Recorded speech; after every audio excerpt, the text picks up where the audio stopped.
ഇനി നമുക്ക് നല്ലൊരു അടിപൊളി ബോട്ടിക്കറിയുടെ റെസിപ്പി നോക്കിയാലോ? എന്നാ നമുക്ക് നോക്കാം കേട്ടോ. ആദ്യം നമ്മൾ ബോട്ടി മേടിച്ച് നന്നായിട്ട് കഴുകി വൃത്തിയാക്കി 4 വിസിൽ കേൾക്കുന്ന വരെ പ്രഷർ കുക്ക് ചെയ്തെടുത്താണ് കേട്ടോ. ഇതിന് നമുക്ക് ചെറിയ ചെറിയ പീസുകളാക്കി മുറിച്ചെടുക്കാം. അങ്ങനെ അധികം കട്ടിയല്ലാത്ത രീതിയിലുള്ള പീസുകളാക്കി എടുത്താണ് കേട്ടോ ഇത്. ഇനി നമുക്ക് വേറൊരു പാൻ ചൂടാക്കി അതിലേക്ക് എണ്ണ ഒഴിച്ചിട്ട് എണ്ണ ചൂടായി വരുന്ന സമയത്തെ നമുക്ക് ഒരു നുള്ള് ഉലുവ ഒന്ന് പൊട്ടിച്ചെടുക്കാം കേട്ടോ. നോൺ വെജ് എന്ത് വെക്കുന്ന സമയത്തും ഉലുവ പൊട്ടിച്ചെടുക്കുന്നത് നല്ല ടേസ്റ്റാണ്. അത് നിങ്ങളൊന്ന് ട്രൈ ചെയ്ത് നോക്കാം കേട്ടോ. അത് കഴിഞ്ഞിട്ട് നമുക്ക് അതിലേക്ക് കുറച്ച് ഇഞ്ചി വെളുത്തുള്ളിയും കൂടെ ചേർത്ത് നന്നായിട്ടൊന്ന് മുരിയിച്ചെടുക്കാം. ഇഞ്ചിയും വെളുത്തുള്ളി ഒന്ന് മുരിഞ്ഞ് വരുമ്പോഴത്തേക്ക് അതിലേക്ക് ചെറിയ ഉള്ളി ഒരു 10-15 ചെറിയ ഉള്ളി അരിഞ്ഞത് ചേർത്ത് നന്നായിട്ടൊന്ന് വഴറ്റിയെടുക്കാം കേട്ടോ. അത് കഴിഞ്ഞിട്ട് സവോള ഇടണം കേട്ടോ. സവോള ആഡ് ചെയ്യുന്ന വീഡിയോ ഞാൻ എടുക്കാൻ മറന്നുപോയി. സവോള ഇടണം. അത് കഴിഞ്ഞിട്ട് അതിലേക്ക് നമുക്ക് ഉപ്പ് ചേർക്കണം. ഉപ്പ് ചേർത്തൊന്ന് വഴണ്ടി വരുമ്പോഴത്തേക്കും കുറച്ച് മഞ്ഞൾപ്പൊടി ഇട്ട് നന്നായിട്ടൊന്ന് വരട്ടുക. എന്നിട്ട് കളറൊക്കെ ആയതിന് ശേഷം 1.5 സ്പൂൺ മല്ലിപ്പൊടി, നിങ്ങളുടെ ആവശ്യത്തിനനുസരിച്ച് എരിവുള്ള മുളക് പൊടി. ഞാനിപ്പോൾ കാശ്മീരി ചില്ലിയും മുളകും കൂടെ ചേർത്തിട്ടാണ് എടുത്തേക്കുന്നത്.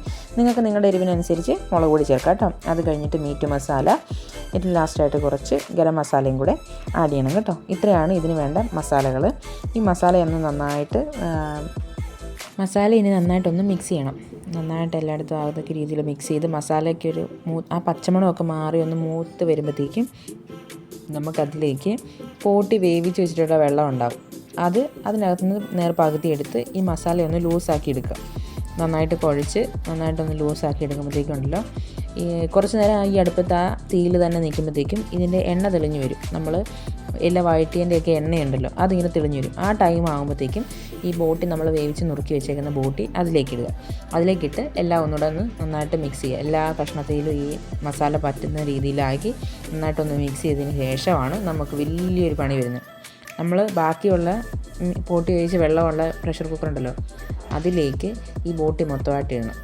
ഇട്ടിട്ട് ഒരു 1-2 വിസിലും കൂടെ കേൾപ്പിക്കണം. അപ്പോൾ ഈ ബോട്ടിയിൽ ഈ മസാല നന്നായിട്ട് പിടിക്കുകയും ചെയ്യും, കറി നന്നായിട്ട് കുറുകുകയും ചെയ്യും. ഒരുപാട് വെള്ളം പോലെ ആവാതെ നന്നായിട്ട് കുറുകി നല്ല പക്ക വേവായിട്ട് കിട്ടുകയും ചെയ്യും. അപ്പം നിങ്ങളും ചെയ്യുമ്പോൾ ഇതുപോലെ തന്നെ ചെയ്യണം കേട്ടോ. അപ്പം ഒരു പ്രത്യേക ടേസ്റ്റ് ആയിരിക്കും. നല്ല സോഫ്റ്റായിട്ട് നല്ല പോലെ വെന്ത് കിട്ടുകയും ചെയ്യും. എനിക്ക് ഭയങ്കര പാടായിരുന്നു കേട്ടോ ഇത് ഇങ്ങനെ തിരിച്ച് ഈ കുക്കറിലേക്ക് തന്നെ ആക്കാനായിട്ട്. ഒരുപാട് പാടുപെട്ടിട്ടാണ് ഞാനത് ഇട്ടത്.